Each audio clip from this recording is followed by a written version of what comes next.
Bagi saya Pak ditahan Pak Negara sudah 6 tahun Pak. Dekati Presiden, pria terobos barikade keamanan.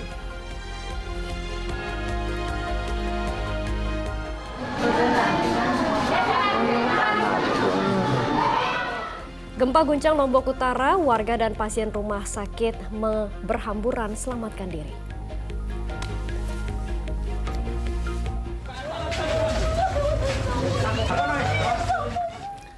Kecelakaan tewaskan 4 orang, polisi pastikan mobil SUV gagal rem saat melaju kencang.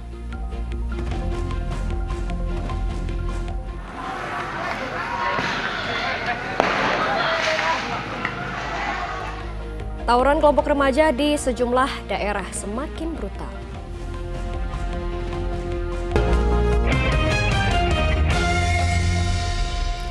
Halo, selamat pagi. Senang sekali saya Asran Syadi. Dan saya Janet Lee menemani pagi Anda dalam Fokus Pagi kali ini Rabu 15 Mei 2024. Dalam 1,5 jam ke depan kami hadir dengan sejumlah informasi dan peristiwa aktual dan terbaru yang berhasil dihimpun tim redaksi kami hingga dini hari tadi. Inilah Fokus Pagi selengkapnya. Ya, kita ke informasi yang pertama. Tawuran 2 kelompok remaja merebak di sejumlah wilayah di tanah air. Di ibu kota mereka saling serang dengan senjata tajam, petasan hingga air keras, bahkan 3 unit mobil warga jadi sasaran perusakan.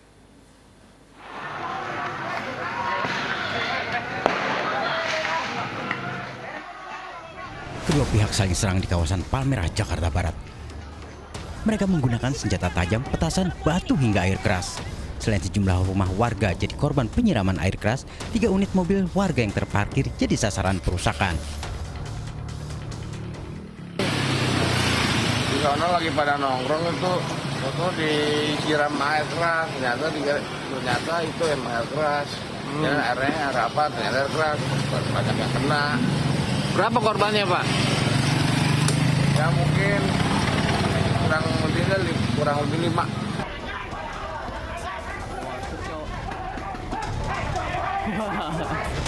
Sumedang, Jawa Barat, tawuran bersenjata tajam terekam video amatir warga.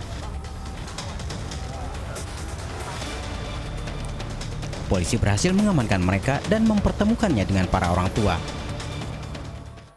Kita amankan 8 orang beserta senjata tajam yang ada di rumahnya. Kemudian kita amankan Polres dan kita data seluruhnya, kemudian kita panggil para guru dan orang tuanya. Di Tambun Selatan, Kabupaten Bekasi, Jawa Barat, 1 orang menjadi korban pengeroyokan menyusul tawuran bersenjata tajam antar remaja. Seperti tampak dalam rekaman video amatir seorang karyawan toko. Tawuran remaja bersenjata tajam kian marak dan brutal.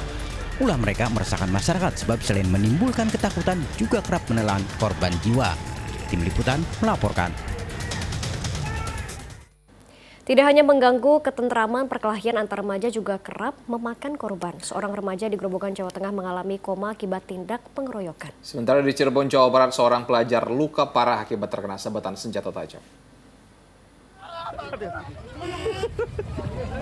Petugas kepolisian mengamankan 9 pelajar yang terlibat tawuran dan melakukan konvoi kelulusan di jalur Pantura Kapetakan, Kabupaten Cirebon, Jawa Barat, Senin petang. Para pelajar tersebut kabur ke area permukiman warga setelah menganiaya seorang pelajar sekolah lain dengan senjata tajam hingga terluka parah. Petugas juga mengamankan sebilah celurit, bendera dari 2 sekolah, tas, dan seragam yang dipenuhi dengan coretan. Kami mengamankan 9 orang pelajar yang mana mereka melakukan konvoi dari Indramayu menuju kota Cirebon.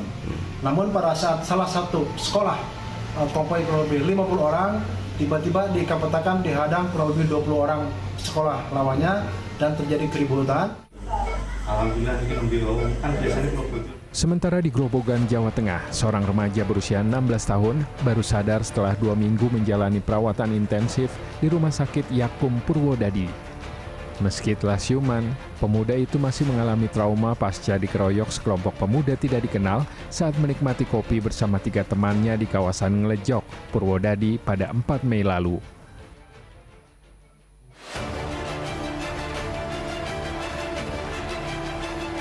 Sedangkan di Kabupaten Pasuruan, Jawa Timur, kamera pengawas merekam sejumlah remaja bermotor mengacungkan senjata tajam kepada pengendara yang melintas di perempatan Bangil Sabtu malam lalu.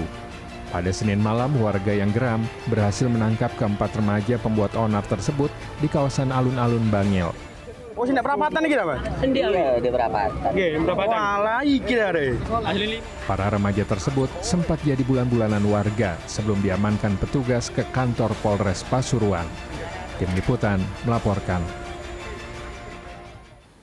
Ya pemirsa, selamat menunaikan ibadah sholat subuh untuk wilayah ibu kota DKI Jakarta dan sekitarnya. Ya, kita lanjutkan informasi di pagi hari ini di mana pasukan pengamanan Presiden mengamankan seorang pria yang hendak mendekati Presiden Joko Widodo di Konawe, Sulawesi Tenggara. Warga tersebut diduga ingin menyampaikan status kepegawaiannya sebagai PNS.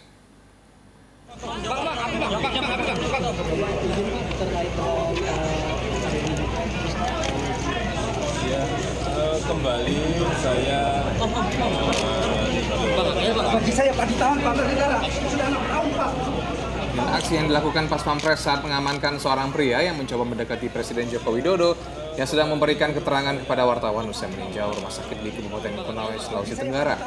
Asintel dan Pas Pampres Kolonel Kavaleri Herman Karyaman disebut tindakan yang dilakukan sudah sesuai dengan tugas pokok TNI dalam hal pengamanan VVIP.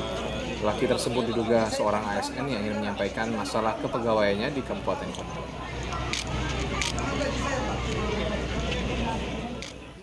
Ya, di informasi lainnya belasan orang di Tulang Bawang, Lampung terluka akibat bus syarat penumpang adu kambing dengan sebuah truk. Diduga kecelakaan disebabkan saat truk tersebut berusaha menghindari mobil di depannya yang berhenti mendadak.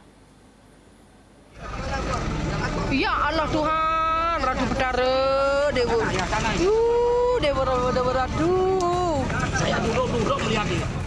Adu kambing antara truk dengan bus ini terjadi di Jalan Sumatera Lintas Timur, Desa Kahuripan dalam Kecamatan Menggala Timur, Tulang Bawang, Lampung pada Selasa sore.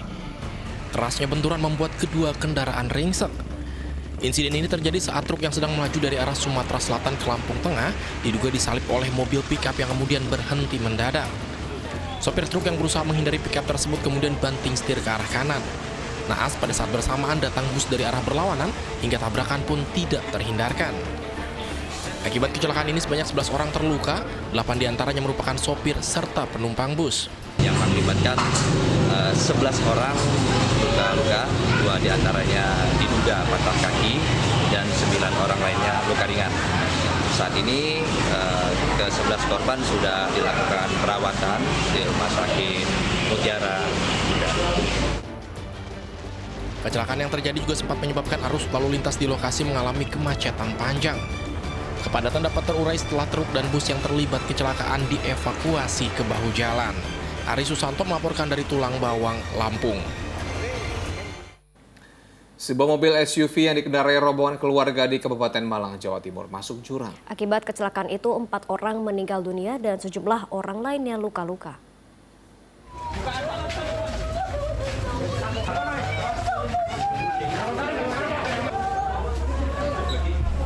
Isak tangis menyertai evakuasi korban kecelakaan sebuah mobil yang masuk jurang sedalam 80 meter di kawasan Taman Bromo, Tengger, Semeru, Kabupaten Malang, Jawa Timur.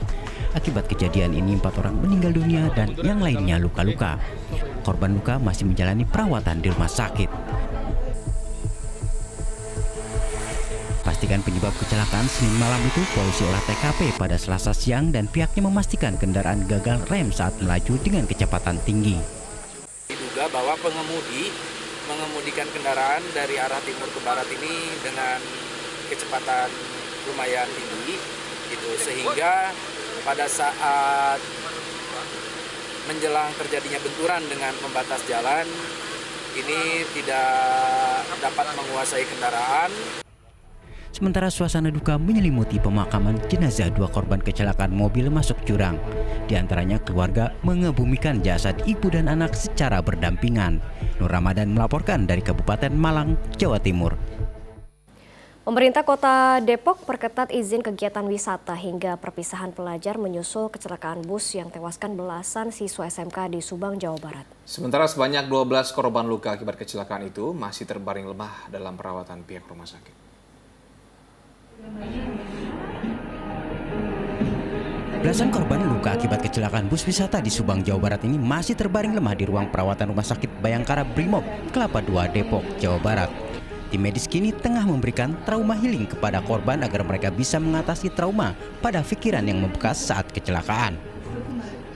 Kalau untuk saat ini yang pasti support terhadap penyembuhan fisiknya ya, lebih pada fokus utama. Tapi trauma healing itu kan sebenarnya berlanjut bisa sampai seminggu atau 2 minggu setelah kejadian, makanya tetap dia dalam evaluasi, biasa pengobatan terus dikonsulkan pada psikiater. Sementara pemerintah Kota Depok memperketat izin kegiatan studi tur hingga perpisahan pelajar sesuai surat edaran pemerintah Provinsi Jawa Barat. Tujuannya untuk menjamin keselamatan dan keamanan para pelajar serta guru-guru yang terlibat dalam kegiatan tersebut. Yang lebih penting adalah keselamatan dari siswa itu. Dimana buat selamat supaya bahwa pemilik bus itu pertama punya izin, kedua kelayakan dari bus yang akan beroperasional. Gimana layak? Uji layak, kirnya harus hidup. Kedua, sebelum berangkat, ya kami dari Dinas Perhubungan siap ngecek dari bus yang disewa oleh. Sementara duka mendalam masih menyelimuti keluarga salah satu korban meninggal dunia dalam kecelakaan bus rombongan siswa-siswi dan guru SMK Lingga Kencana. Selasa sore mereka menggelar doa bersama untuk almarhum dan korban lainnya di kawasan Cinere Raya. Nahyudi melaporkan dari Depok, Jawa Barat. Sebuah minibus yang mengangkut BBM meledak dan terbakar hebat di Kabupaten Banyumas, Jawa Tengah. Api menyambar sebuah rumah warga hingga ikut ludes terbakar.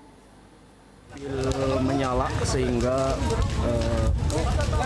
rumah warga warung terkena api sehingga terjadi kebakaran. Rekaman video amatir memperlihatkan kepanikan saat kobaran api membakar sebuah mobil minibus dan satu rumah warga di Kabupaten Banyumas, Jawa Tengah, Selasa malam. Kejadian bermula saat sebuah minibus yang mengangkut bahan bakar minyak tiba-tiba terbakar saat melaju dari arah Kabupaten Banyumas menuju Kabupaten Kebumen. Pengemudi minibus yang panik kemudian berhenti dan memiringkan kendaraannya tepat di depan rumah warga.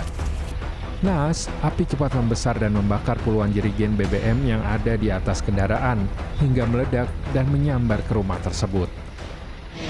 Mobil dari arah timur udah ada percikan api lah. Nah itu kebakar. Nah terus mungkin tidak kuat, akhirnya berhenti di jalan.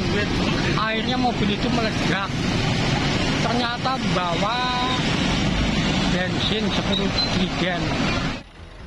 Selain menghanguskan minibus dan rumah warga, api turut membakar 2 unit sepeda motor yang ada di lokasi. Tidak ada korban jiwa dalam peristiwa ini, namun akses jalan nasional dari Banyumas ke Yogyakarta sempat mengalami macet total selama beberapa jam. Mardianto melaporkan dari Banyumas, Jawa Tengah. Kebakaran melanda permukiman warga di Balikpapan, Kalimantan Timur pada Selasa petang. Api cepat meluas hingga sedikitnya 3 rumah yang dihuni 5 keluarga ludes terbakar.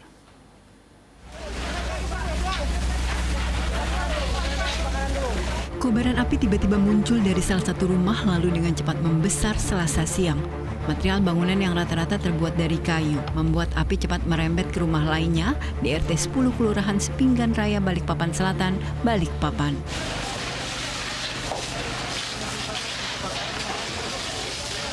Petugas pemadam kebakaran yang tiba di lokasi langsung berjibaku mencoba memadamkan api agar kebakaran tidak meluas, namun sedikitnya 3 rumah terbakar. Kurang lebih ada 3 rumah 5 kakak ya. Semuanya bangunan semi permanen terbuat dari kayu. Sementara ada kesulitan ya. Kita hanya suplai air aja mungkin yang jadi kendala teman-teman di lapangan.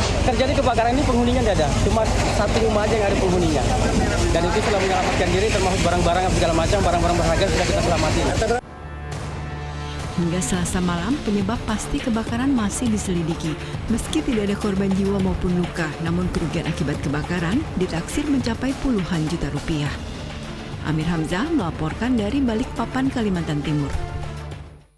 Gempa berkekuatan magnitudo 5,5 mengguncang Kabupaten Lombok Utara, Nusa Tenggara Barat pada Selasa sore. Kerasnya guncangan gempa yang dirasakan membuat puluhan pasien di rumah sakit berhamburan keluar dari ruang perawatan.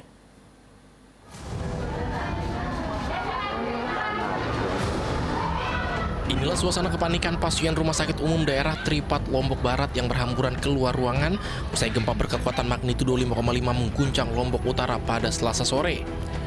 Sejumlah pasien dan keluarganya berlarian menyelamatkan diri bahkan dengan membawa infus yang masih terpasang. Kepanikan akibat guncangan gempa juga dirasakan hingga ke asrama Haji Loang Balok Mataram saat sejumlah jemaah sedang beristirahat. Kencangnya gempa membuat sebagian besar calon jemaah haji meninggalkan kamarnya. Meski telah dibujuk petugas untuk kembali ke dalam ruangan, namun sejumlah calon jemaah haji tetap memilih bertahan di lapangan bersama koper bawaannya. Itu langsung dah kita lari semuanya gitu. Salah rasanya. Bapak di lantai berapa, Pak? Lantai 3. Langsung turun lari itu, Pak? Iya, langsung lari. Nah, karena jangan ketinggalan semua habis. Oh, barang masih di atas, Pak? Iya, barang masih di atas. Berdasarkan data sementara BPBD, gempa berkekuatan magnitudo 5,5 itu berpusat di Laut Utara Lombok Utara. Guncangan gempa juga hingga menyebabkan sejumlah rumah warga di Dusun Jampianom, Desa Medana, ambruk. Riyadi Suhi melaporkan dari Lombok Utara, Nusa Tenggara Barat.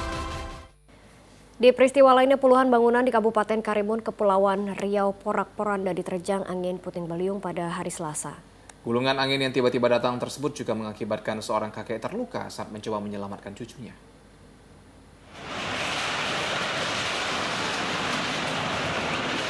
Seperti terekam video amatir, angin puting beliung menerjang bangunan rumah-rumah warga di kawasan Batu Lipai, Kabupaten Karimun, hingga atap-atap bangunan berterbangan Selasa siang. Demikian pula kursi dan perabot di luar rumah.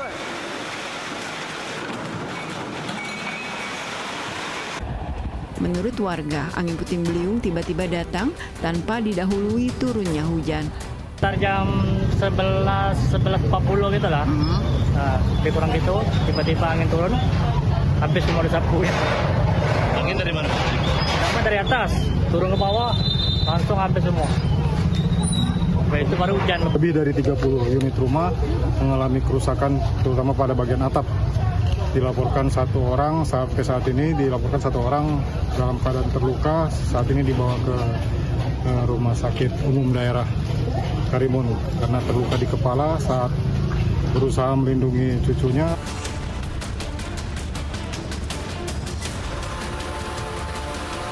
Rabu petang diketahui angin puting beliung melanda 3 titik di Karimun, yakni di Batu Lipai, Wonosari, dan Sungai Lakam Barat. Sedikitnya 72 bangunan rusak akibat terjangan angin. Namun pihak Badan Penanggulangan Bencana Daerah BPBD setempat masih terus mendata jumlah pasti kerusakan. Aulia Ihsan melaporkan dari Karimun, Kepulauan Riau. Sebanyak 50 orang dilaporkan meninggal dunia akibat bencana banjir bandang di Sumatera Barat. Jasad seorang korban ditemukan petugas terhimpit bebatuan besar di Sungai Batang Anai, Padang, Pariaman. Evakuasinya pun berlangsung sulit.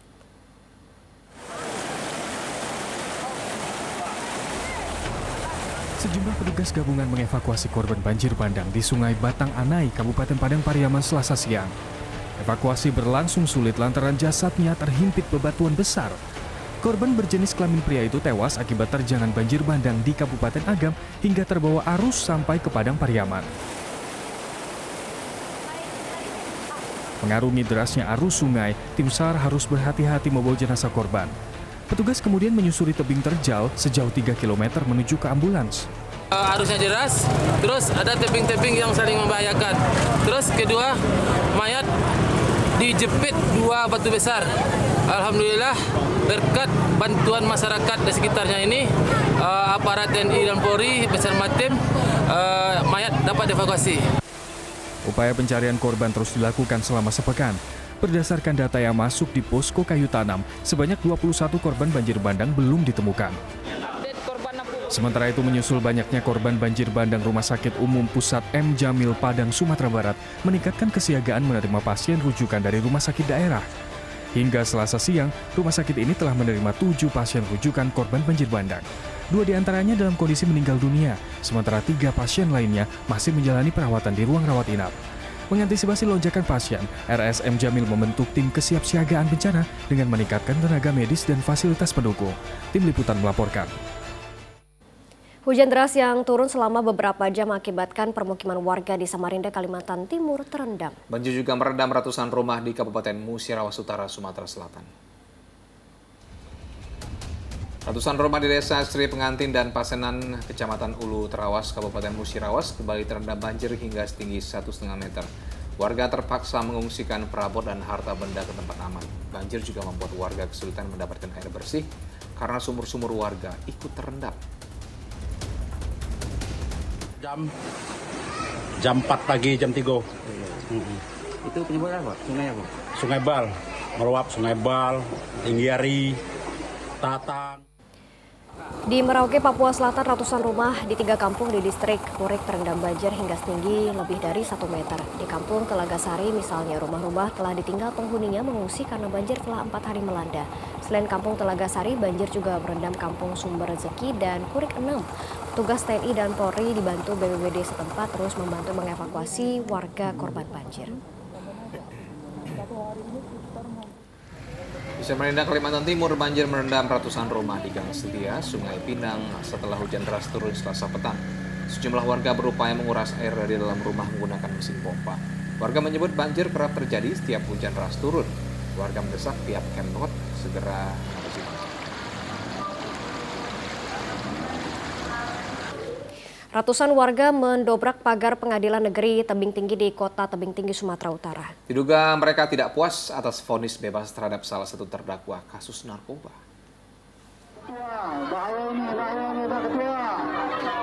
Ratusan warga mendobrak pagar dan memaksa masuk ke kantor pengadilan tinggi Tebing Tinggi, Sumatera Utara pada Senin sore. Warga yang tergabung dalam kelompok masyarakat anti narkoba itu memaksa masuk dengan merusak pintu pagar dan menerobos penjagaan puluhan petugas Polres Tebing Tinggi. Kemarahan warga diduga dipicu tindakan oknum Hakim Pengadilan Negeri Tebing Tinggi yang menjatuhkan vonis bebas di sidang pra-peradilan terhadap seorang tersangka bandar narkoba.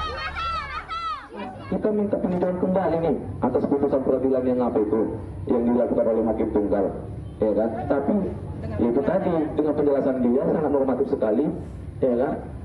Ya kita akan minta copot nih, copot pengadilan. Sementara itu, juru bicara Pengadilan Negeri Tebing Tinggi membantah adanya intervensi dan menyatakan keputusan pra-peradilan sudah final dan tidak bisa digugat lagi.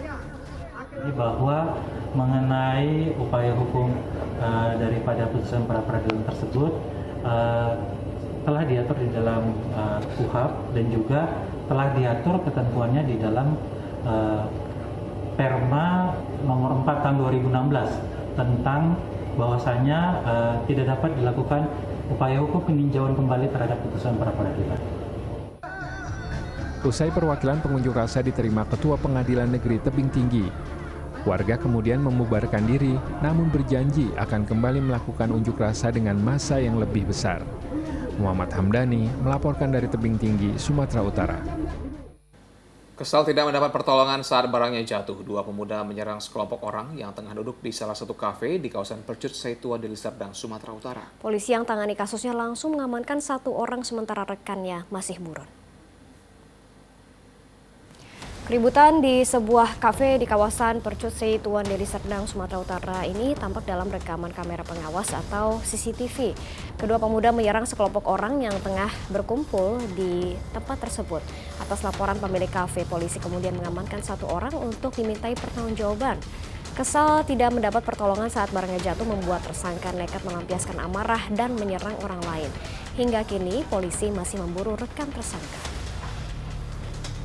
Saat itu beberapa pelaku yang salah satunya sudah kami amankan melintas di depan kafe dengan mengendarai sepeda motor dan becak motor.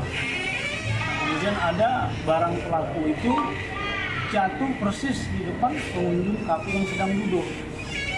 Jadi pelaku minta bantuan kepada para pengunjung kafe, namun karena para pengunjung kafe tidak mau membantu. Kesal karena tak diberikan motor anak habisi nyawa ibu kandungnya. Informasi selengkapnya bersama jurnalis sesaat lagi.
Anda kembali di Fokus Pagi bersama saya, Janet Lee. Kita lanjutkan informasi di pagi hari ini, di mana sesosok jasad pria tanpa identitas ditemukan membusuk di sebuah semak-semak di Desa Sukamanah, Kabupaten Lebak, Banten.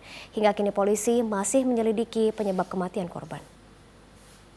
Telah ditemukan mayat seorang laki-laki, bapak-bapak. Polisi melakukan olah TKP di lokasi penemuan jasad pria di Desa Sukamanah, Kecamatan Rangkas Bitung, Kabupaten Lebak, Banten pada Selasa siang. Mayat ditemukan di semak-semak dalam kondisi membusuk sehingga sulit dikenali. Saat ditemukan, jasad tergeletak dengan mengenakan pakaian berwarna putih dan celana pendek biru tua. Diperkirakan korban berusia 50 tahun karena tidak ditemukan identitas di tubuhnya. Dan benar di sana ditemukan adanya sesosok mayat seorang laki-laki dengan kondisi yang sudah bengkak ya, sudah lumayan tidak terlihat jelas dari bentuk raut mukanya gitu kan. Usai ditemukan, jasad korban langsung dibawa ke RSUD Aji Darmo untuk diautopsi guna mengetahui sebab kematiannya. Ariel Maranos melaporkan dari Kabupaten Lebak, Banten. Seorang wanita di Sukabumi, Jawa Barat tewas usai dibunuh anak kandungnya sendiri. Pembunuhan sadis ini diduga dilatari pelaku yang kesal karena tak dibelikan sepeda motor oleh korban.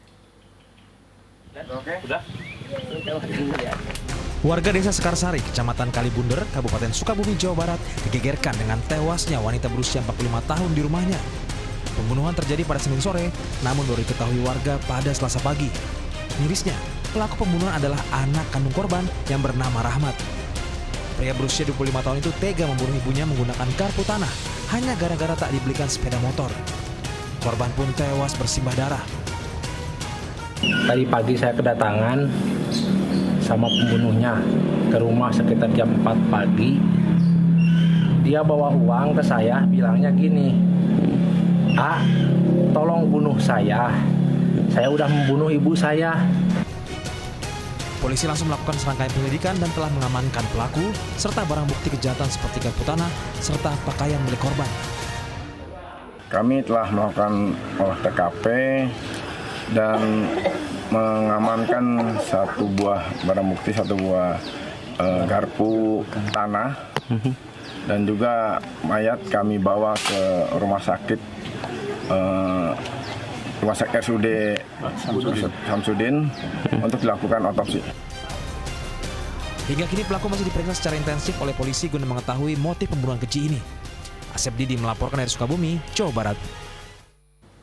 Kedokteran forensik memastikan kematian seorang wanita berusia 45 tahun di Sukabumi, Jawa Barat akibat sejumlah hantaman benda tumpul dan tajam. Petugas menemukan sedikitnya 10 luka mengenaskan pada tubuh korban. Petugas forensik Polda Jabar dari RSUD R. Syamsuddin Kota Sukabumi telah selesai mengautopsi jasad wanita yang menjadi korban kesadisan anak kandungnya sendiri selama beberapa jam. Tim dokter memastikan wanita berusia 45 tahun ini tewas akibat sejumlah luka mengenaskan di tubuhnya, mulai dari luka akibat hantaman benda tumpul hingga benda tajam. Sedikitnya ada 10 luka yang menyebabkan korban meninggal dunia. Terutama adalah luka terbuka, itu di daerah wajah, leher, kemudian ada di bahu dan juga di lengan. Kemudian ditemukan juga ada beberapa memar dan juga luka lecet di hampir seluruh tubuh. Itu akibat apa itu? Kalau untuk memar sama lecet sudah pasti itu kekerasan tumpul. Nah, kalau untuk luka-luka terbukanya itu memang cirinya tidak begitu khas, tapi mengarah kekerasan yang... Seorang pria tewas bersimbah darah dibacok temannya sendiri di Kabupaten Bogor, Jawa Barat. Penyebabnya pelaku kesal karena motornya digadai oleh korban dan korban tak kunjung menebusnya.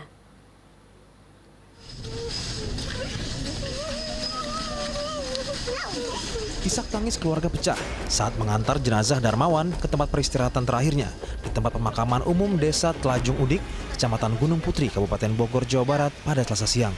Pihak keluarga tak menyangka korban yang berusia 40 tahun tewas di tangan temannya sendiri.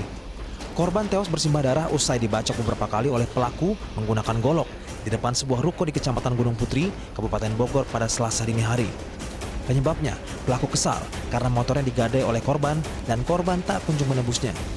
Emosi yang tak terbendung dan di bawah pengaruh minuman keras membuatnya nekat membunuh korban. Usai menghabisi nyawa Darmawan, pelaku langsung menyerahkan diri ke polisi. Kemudian sama korban digadaikan ke orang lain. Nah, kemudian sudah berselang lama, ditanya nggak pernah ada kejelasan. Kemudian sama pelaku dibantu untuk menembus, memberikan uang 500.000. Dan setelah diberikan bantuan 500.000, ternyata masih nggak jelas juga. Saat ini, pelaku masih ditahan dan menjalani serangkaian pemeriksaan oleh penyidik. Atas perbuatannya, ia dijerat dengan pasal 338 KUHP dengan ancaman 15 tahun penjara. Asep Solihin melaporkan dari Kabupaten Bogor, Jawa Barat. Setelah 5 hari buron, 2 pelaku pembunuhan terhadap 2 orang pengamen di Klaten, Jawa Tengah akhirnya tertangkap. Dari hasil pemeriksaan terungkap pembunuhan terjadi lantaran pelaku emosi usai anaknya dibentak korban.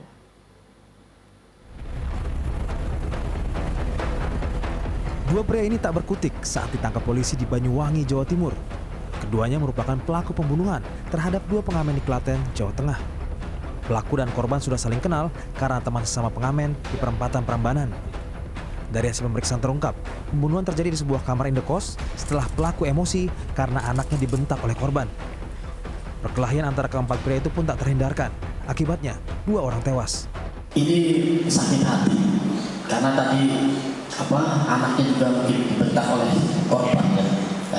Jadi ada sakit hati sehingga dia melakukan penganiayaan tersulut emosi. Dalam penangkapan itu, polisi menyita barang bukti berupa pisau sepanjang 40 cm, bambu, dan pakaian. Atas perbuatannya, kedua tersangka dijerat pasal 170 KUHP dengan ancaman hukuman 12 tahun penjara. Pengamen loro di stasiun. Sebelumnya, peristiwa penganiayaan yang menewaskan 2 pria terjadi di Desa Kebon Dalem Kidul, Klaten pada Selasa 7 Mei 2024. 1 korban tewas di lokasi kejadian dan 1 lainnya meninggal di Rumah Sakit Bayangkara, Yogyakarta karena mengalami luka tusuk akibat senjata tajam. Krisna Agung melaporkan dari Kabupaten Klaten, Jawa Tengah.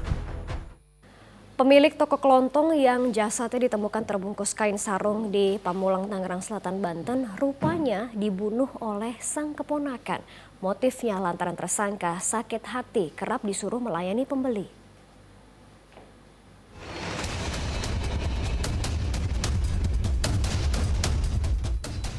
Olah TKP digelar petugas kepolisian usai berhasil menangkap 2 pemuda pelaku pembunuhan pria yang jasadnya ditemukan terbungkus kain sarung di perumahan Makadam, Pamulang, Tangerang Selatan.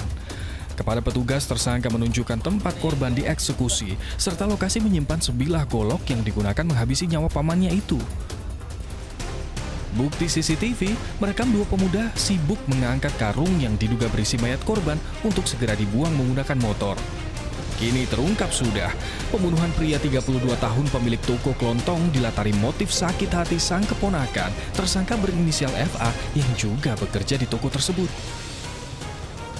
Ia mengaku kesal kerap disuruh sang paman tanpa memikirkan waktu makan dan istirahatnya. Emosinya memuncak pada Jumat dini hari 10 Mei lalu saat ia dibangunkan untuk melayani pembeli. Korban membangunkan FA yang baru saja tidur untuk melayani pembeli tersebut, sedangkan posisi korban saat itu sedang makan.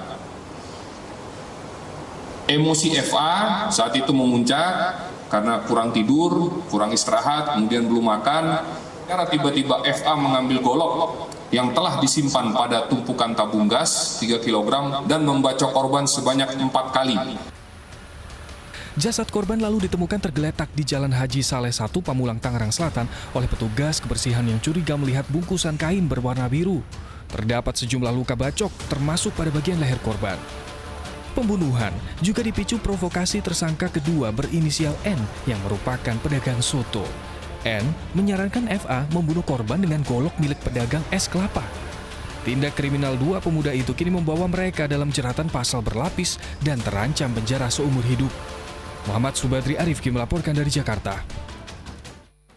Di informasi lainnya, seorang remaja diduga mengalami kekerasan dari seniornya di sebuah pondok pesantren di Cibung Pulang, Kabupaten Bogor. Tak terima anaknya terluka hingga patah di bagian lengan kirinya, orang tua korban melapor ke polisi.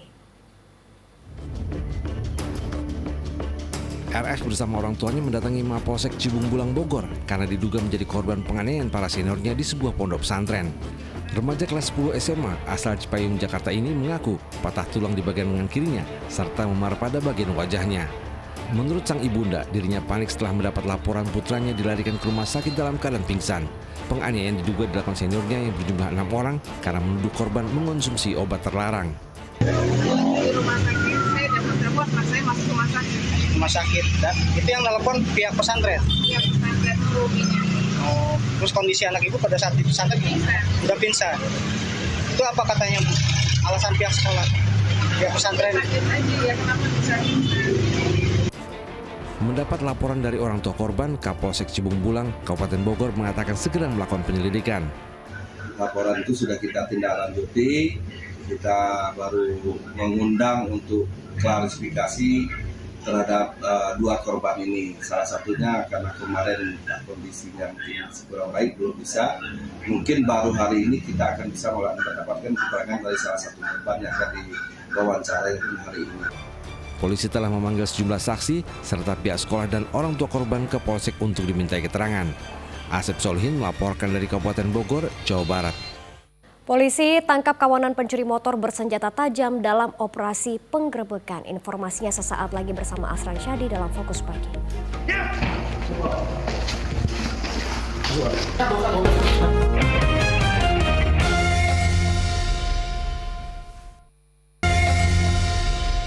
Seorang penjual tahu di Lampung Barat, Lampung ditangkap polisi karena diduga mencabuli 7 anak tetangganya. Sementara di Cianjur, Jawa Barat, terduga pelaku pencabulan terhadap 4 orang bocah diamuk massa.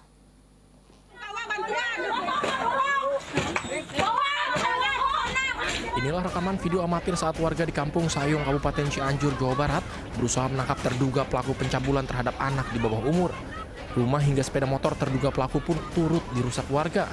Terduga pelaku dapat ditangkap setelah salah satu keluarga korban melaporkan tindak pencabulan ini. Diduga sudah ada 4 orang bocah yang menjadi korban kejahatan seksual yang dilakukan terduga pelaku. Beruntung polisi segera datang ke lokasi dan mengamankan terduga pelaku dari amukan massa. Sudah meresahkan masyarakat juga. Kemudian akhirnya tim unit TPA langsung mengamankan pelaku dan saat ini sedang dilakukan pemeriksaan. Untuk korbannya sendiri ada berapa banyak? Untuk saat ini yang kami kumpulir baru 4 orang dan yang baru melapor 1 orang, 3 orang sedang proses buat laporan. Sementara itu seorang penjual tahu di Lampung Barat, Lampung, Selasa siang ditangkap polisi karena diduga mencabuli 7 anak tetangganya. Untuk melancarkan perbuatan bejatnya, terduga pelaku mengiming-imingi korbannya dengan memberi uang jajan. Kasus ini terbongkar setelah salah satu korban bercerita pada orang tuanya yang kemudian dilaporkan ke polisi. Dari hasil penyidikan terungkap, terduga pelaku telah melakukan pencabulan ini selama 2 tahun terakhir. Akibat perbuatannya, penjual tahu itu terancam pidana dengan ancaman hukuman maksimal 15 tahun penjara. Tim Liputan melaporkan. 3 tersangka pencuri motor yang kerap beraksi menggunakan senjata tajam digerebek petugas di Lampung Timur, Lampung. Untuk mengelabui petugas, tersangka bahkan bersembunyi dalam laci di bawah kompor.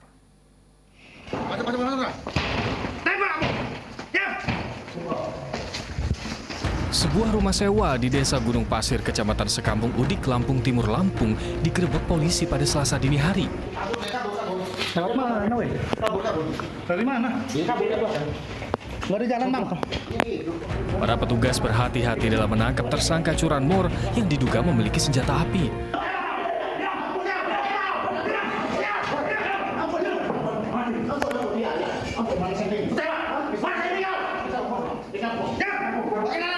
Seisi rumah telah digeledah, namun rupanya tersangka bersembunyi di bawah meja kompor.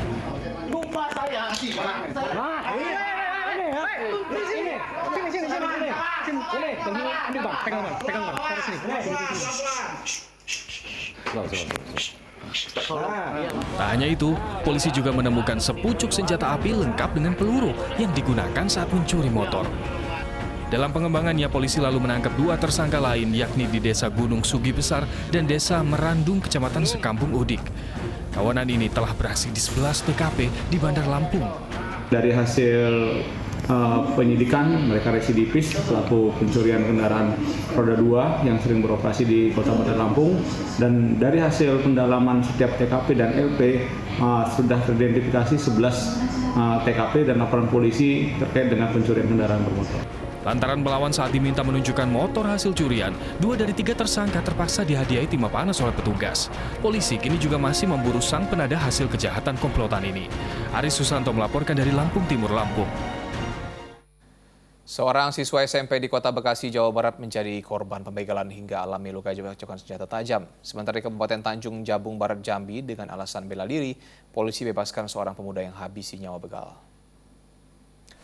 Polisi akhirnya membebaskan Vicky Harman dari jeratan tersangka pembunuhan terhadap begal. Pasalnya ia selain menjadi korban juga berupaya membela diri hingga sang begal tewas. Polisi menyatakan pemuda berusia 20 tahun ini tak bersalah atas kejadian pada Selasa 14 Mei 2024 di Tanjung Jabung Barat. Atas dasar penyidikan mendalam dan gelar perkara di Mapolda Jambi, polisi sudah menghentikan proses hukumnya terhadap Vicky. Ini tersangka perkaranya sudah dilakukan gelar SP3 penghentian, dan setelah nantinya hasil gelar sudah selesai, nanti tersangka akan dikembalikan. Sementara di Kota Bekasi, Jawa Barat, seorang siswa SMP menderita luka bacokan senjata tajam lantaran menjadi korban pembegalan. Saat kawanan begal merampas motornya, korban berupaya untuk mempertahankannya hingga ia menjadi sasaran pembacokan. Korban yang alami luka parah ini mendapat pertolongan warga dan langsung menjalani perawatan di rumah sakit. Kasus pembegalan yang menimpa korban ini sudah dalam penanganan pihak kepolisian. Polisi menangkap seorang wanita yang menjadi otak tindak pidana perdagangan orang di Kulon Progo, Yogyakarta. Sedangkan di Surabaya, Jawa Timur, petugas mengamankan komplotan yang menjajakan sejumlah wanita di bawah umur kepada pria hidung belang.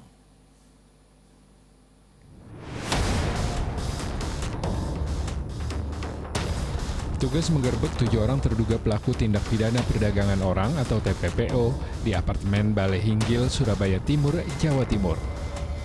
Polisi menciduk komplotan tersebut di depan apartemen saat menunggu taksi daring untuk pindah lokasi. Melalui aplikasi pesan, mereka menjajakan 4 gadis di bawah umur kepada para pria hidung belang. Mirisnya, para korban bisa melayani tamu hingga 20 kali kencan dalam sehari. Setelah menjelaskan merasa ada suatu hal yang tidak sesuai, di mana pendapatan tidak pernah diberikan. Atas hal tersebut, korban berusaha untuk escape, kemudian melaporkan hal tersebut ke Polres Surabaya. Sementara di Kulon Progo, Yogyakarta, polisi menangkap seorang wanita tersangka tindak pidana perdagangan orang yang mengiming-imingi korbannya bekerja ke luar negeri dengan gaji tinggi. Aksi wanita berusia 41 tahun itu terungkap setelah 5 korbannya yang hendak berangkat ke negara Serbia diperiksa oleh petugas imigrasi Bandara Internasional Yogyakarta. Para korban tidak kunjung mendapatkan dokumen untuk bekerja di luar negeri, meski telah membayarkan uang senilai 65 juta rupiah hingga 90 juta rupiah kepada tersangka. Dan pada saat di bandara, korban diperiksa oleh petugas BP3MI dan Migrasi, didapati calon pekerja migran tersebut tidak dilengkapi dengan dokumen yang sah. Atas perbuatannya, tersangka terancam hukuman 15 tahun penjara dan denda maksimal 600 juta rupiah. Tim Liputan melaporkan. KPK menyita mobil milik mantan Menteri Pertanian Syahrul Yassin Limpo yang diduga disembunyikan di kawasan Pasar Minggu, Jakarta Selatan. Sementara akibat tidak kunjung laku, harga mobil Jeep mewah milik terpidana Mario Dandi akan didiskon 100 juta rupiah. Informasi ini akan kami rangkum dalam Kilas Hukum berikut ini. Mobil Jeep mewah keluaran tahun 2013 milik Mario Dandi ini masih terpajang di parkiran kantor Kejaksaan Negeri Jakarta Selatan. Sepinya peminat membuat Kejaksaan Negeri Jakarta Selatan memberikan diskon 100 juta rupiah bagi pembeli yang ingin ikuti lelang di situs lelang.go.id. Pada masa lelang 20 Mei mendatang, mobil sitaan kasus penganiayaan berat Mario Dandi itu kini dijual 709 juta rupiah dari sebelumnya 809 juta rupiah. Sementara itu, Direktorat Pelacakan Aset Pengelolaan Barang Bukti dan Eksekusi KPK mendapatkan mobil minibus mewah milik mantan Menteri Pertanian Syahrul Yassin Limpo di wilayah Kelurahan Jati Padang, Pasar Minggu, Jakarta Selatan, Selasa petang. Mobil berwarna hitam itu diduga disembunyikan Syahrul Yassin Limpo dengan cara dipindah tangankan ke orang terdekatnya. Komisi Pemberantasan Korupsi akan memasukkan mobil tersebut dalam berkas perkara kasus dugaan pemerasan, gratifikasi, dan TPPU yang menjerat Syahrul Yassin Limpo. Meningkatnya kasus demam berdarah dengue di Kabupaten Tangerang, Banten membuat sejumlah warga kini melakukan penyemprotan fogging secara mandiri. Sementara di Bekasi, Jawa Barat tercatat sepanjang tahun ini sudah ada 1.926 orang terjangkit DBD dan 19 orang diantaranya meninggal dunia. Jumlah penderita demam berdarah di Kota Bekasi, Jawa Barat hingga Selasa siang kian bertambah signifikan. Kondisi ini menyebabkan lonjakan pasien di sejumlah rumah sakit baik RSUD maupun rumah sakit swasta. Hingga pertengahan Mei tahun ini, jumlah orang yang terserang DBD mencapai 1.926 dan untuk korban meninggal dunia mencapai 19 orang. Tingkat penyebaran dari 12 kecamatan yang terbanyak adalah di wilayah Kecamatan Jati Asih dengan jumlah penderita mencapai 346 orang. Meski kenaikan penderita DBD terjadi cukup signifikan, namun pihak Dinas Kesehatan Kota Bekasi belum bisa menetapkan kondisi tersebut sebagai kejadian luar biasa. Juga kita sampaikan juga bahwa sudah ada upaya yang dilakukan karena tidak cukup dengan tenaga kesehatan saja. Kita sudah melaksanakan gertak PSN, kemudian satu rumah satu jumantik juga, penyuluhan luar gedung dalam gedung, kemudian advokasi, sosialisasi yang sudah disampaikan baik melalui media maupun secara langsung. Sementara itu, meningkatnya kasus demam berdarah di Kabupaten Tangerang, Banten membuat warga melakukan penyemprotan fogging secara mandiri. Penyemprotan dilakukan setelah salah satu warganya dinyatakan positif DBD dan hingga saat ini masih menjalani perawatan di rumah sakit. Penyemprotan atau pengasapan ini dilakukan di seluruh sudut lingkungan rumah maupun gorong-gorong untuk memberantas sarang nyamuk DBD. Tim Liputan melaporkan. Presiden Joko Widodo akan segera menandatangani peraturan Menteri Kesehatan Permenkes tentang penerapan kelas rawat inap standar atau KRIS BPJS Kesehatan. Sementara Menteri Kesehatan Budi Gunadi Sadikin membantah adanya penghapusan kelas BPJS Kesehatan, melainkan standarnya disederhanakan. Usai mendampingi Presiden Joko Widodo meninjau Rumah Sakit Umum Daerah Kabupaten Konawe, Sulawesi Tenggara Selasa pagi, Menteri Kesehatan Budi Gunadi menjelaskan soal kelas rawat inap standar atau KRIS BPJS Kesehatan. Menkes membantah penghapusan kelas, tetapi disederhanakan dan kualitasnya ditingkatkan. Sementara Kepala Negara mengatakan mendukung penuh langkah Menkes untuk menyederhanakan kelas BPJS dan akan segera menandatangani Permenkes. Jadi itu bukan dihapus, standarnya disederhanakan dan kualitasnya diangkat. Jadi dulu ada kelas 3, kan sekarang semuanya naik ke kelas 2 dan kelas 1. Jadi diharapkan lebih sederhana dan layak masyarakat. Nanti Permenkesnya sebentar lagi keluar sesudah Presiden. Kapan tuh Pak akan ditandatangani berarti Pak? Masuk saja, masuk ya Mas ya, langsung tanda. Melalui peraturan Menteri Kesehatan itu, pemerintah nantinya akan menerapkan sistem kelas rawat inap standar atau KRIS BPJS Kesehatan dan rumah sakit diminta untuk mempersiapkan diri. Al-Ghazali Mahfud melaporkan dari Konawe, Sulawesi Tenggara.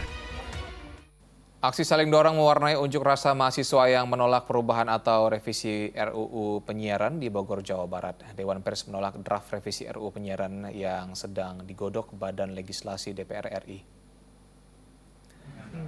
Ketua Dewan Pers Ninik Rahayu didampingi konstituen di Gedung Dewan Pers Jakarta pada Selasa sore menyatakan sikap penolakannya terhadap draft revisi RUU Penyiaran yang sedang digodok Badan Legislasi DPR RI.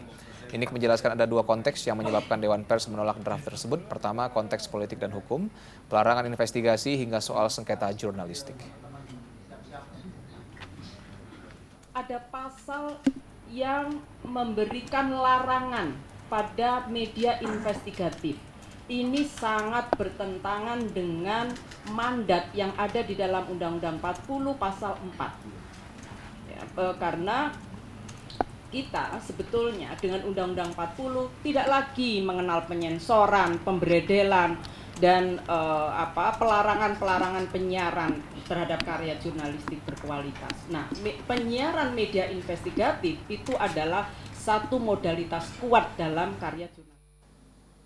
Sementara puluhan mahasiswa berunjuk rasa di depan Istana Bogor Selasa sore. Mereka terlibat saling dorong dengan aparat kepolisian. Dalam aksinya mereka menolak revisi RUU Penyiaran yang melarang penyiaran konten eksklusif jurnalisme berbasis investigasi dan mengacau adanya kriminalisasi aktivis.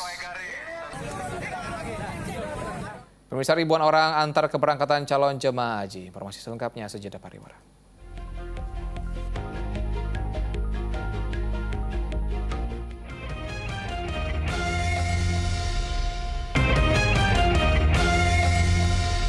Anda masih menyaksikan Fokus Pagi bersama saya, Janet Lee. Dan saya Asran Syari. PPIH Embarkasi Surabaya, Jawa Timur menyita sejumlah barang bawaan jemaah karena tak sesuai aturan. Sementara di Kabupaten Goa, acara pelepasan calon jemaah haji diikuti ribuan orang pengantar hingga memenuhi badan jalan.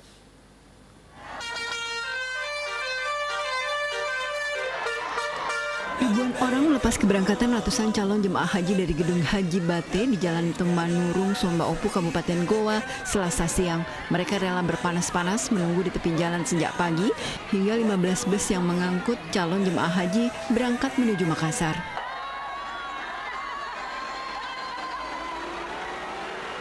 Uniknya, ribuan pengantar ini datang dari berbagai penjuru di Kabupaten Goa. Tak sedikit yang harus menempuh waktu lebih dari 3 jam. Dalam mobil paling sedikit 1 orang. Menginap di sini? Ada yang nginap, ada yang pulang. Pengantarnya. Berapa jam memang ditempuh dari tempat ke sini? Kurang lebih 3 jam. 3 jam naik mobil? Ya. Oh ya. Terus apa? Bagaimana? Kenapa kita mau antar rame-rame nih? Karena ramai hebat. Supaya nanti kita juga diantar. Sebelumnya 441 ratusan calon jemaah haji kloter pertama Kabupaten Goa ini mengikuti acara pelepasan di dalam gedung Haji Bate, termasuk seorang jamaah tertua berusia 94 tahun yang menaiki kursi roda.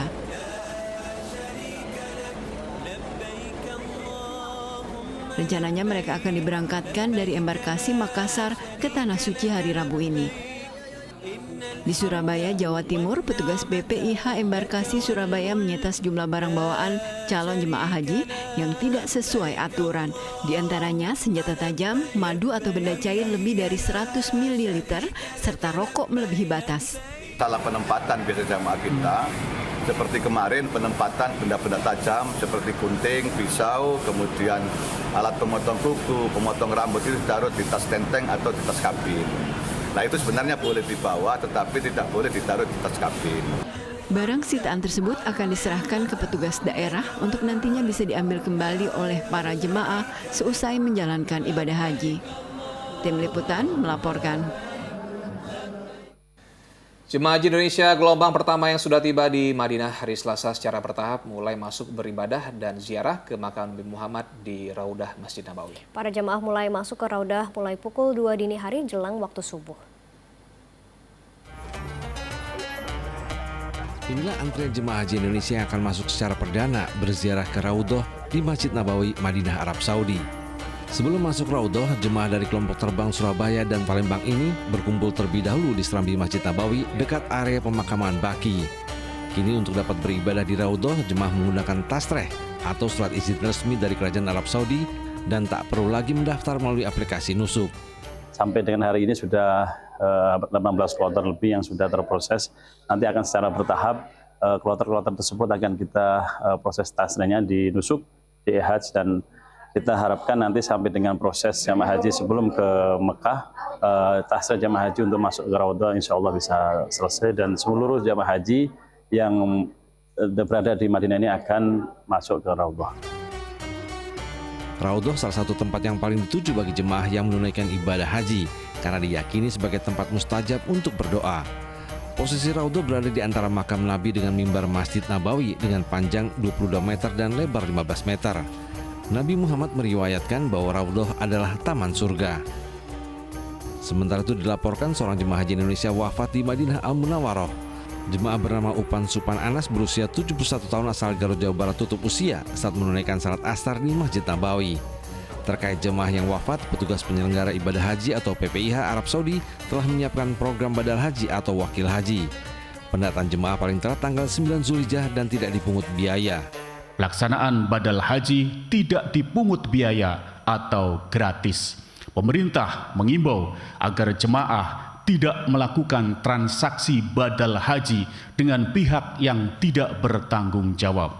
Jemaah sebaiknya melapor kepada PPIH kelompok terbang dan PPIH sektor untuk memastikan pelaksanaan badal haji. Sebanyak 12.072 jemaah sudah tiba di Tanah Suci yang terbagi dalam 30 kelompok terbang atau kloter. Tim Liputan melaporkan. Kita beralih ke informasi olahraga pemirsa. Duel pertama semifinal Championship Series antara Bali United kontra Persib Bandung berakhir imbang. Pada laga ini sejarah tercipta karena untuk pertama kalinya video assistant referee atau VAR mulai digunakan di BRI Liga 1. Bali United gagal meraih kemenangan ketika menjamu Persib Bandung pada duel pertama semifinal babak Championship Series BRI Liga 1 di Bali United Training Center Gianyar, Bali Selasa malam.